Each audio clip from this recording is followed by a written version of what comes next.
एवं आंचलिक पाणीपाग विज्ञान केन्द्र पक्षर एक बड़ खबर सामना को आसी बर्तमान जहाँ सूचना मिली आज 2 दिन प्रबल वर्षा नहीं 11टी जिला को येलो वार्निंग जारी कर आंचलिक पाणीपाग विज्ञान केन्द्र एने आपण मैंने अलर्ट रुहतु तेज आगामी दिन में ओडिशा रे केउ जिलार अधिक वर्षा हो और बिजुली घड़घड़ी सह पवन रही ताने संपूर्ण अपडेट पाइपर किंतु ता पूर्व वीडियो गोटे लाइक करूँ सांगमान सहित वीडियो को बहुत मात्रा शेयर करूँ आपण मैंने जदि आम चैनल पर प्रथम थर पर आम वीडियो को देखुए ताले आम चैनल को सब्सक्राइब कर पाखर आसुवा बेल आइकन दबी ऑल नोटिफिकेशन को ऑन कर रखिए आपण मैंने आम न्यूज को केउ जिलार देखुं तले कमेंट कर निहाती जनइबे जहाद्वारा जब भी जेकोसी न्यूज रिलेटेड लेटेस्ट पाणीपाग सठिक सूचना आपण मैंने आम चैनल माध्यम सर्वप्रथम पाइपर तेज चलतु आउ लेट नक बर्तमान खबर उपर नजर पकेबा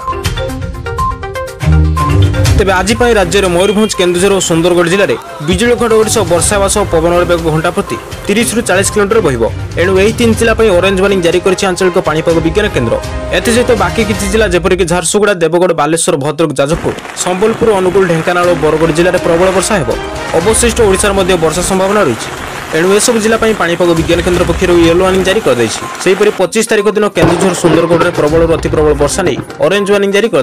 राज्य में 25 तारिख जाए अल्प बहुत वर्षा जारी रही पाणीपाग केन्द्र आकलन करिछि तेबे जदि वर्तमान देखिबा कटक जिलार बांकीठार सर्वाधिक 165 मिलीमीटर वर्षा रेकर्ड होइछि एथिसहित राज्य में मौसुमी पुणी थर सक्रिय होबाकू जाउछि आज दक्षिण पश्चिम मौसुमी वायुर ट्रम्प लाइन बरगढ़ जिला होई चांदवाली पर्यंत गति करिछि आसंता 24 घंटा मध्य यह आउरी किछि अंचल में मौसुमी सक्रिय होगा सह आसंता 2 दिन मध्य सारा राज्य में पाग अनुकूल हेब मौसुमी आसिया फल आसंता 4 दिन भल वर्षा होबार आशंका कर राज्य में मौसुमी पुणी थर सक्रिय होबाकू जाउछि आज दक्षिण पश्चिम मौसुमी वायुर ट्रम्प लाइन बरगढ़ जिला होई चांदवाली पर्यंत गति करिछि आसंता 24 घंटा मध्य यह आउरी किछि अंचल में मौसुमी सक्रिय होगा सह आसंता 2 दिन मध्य सारा राज्य में पाग अनुकूल हेब मौसुमी आसिया फल आसंता 4 दिन भल वर्षा होबार आशंका कर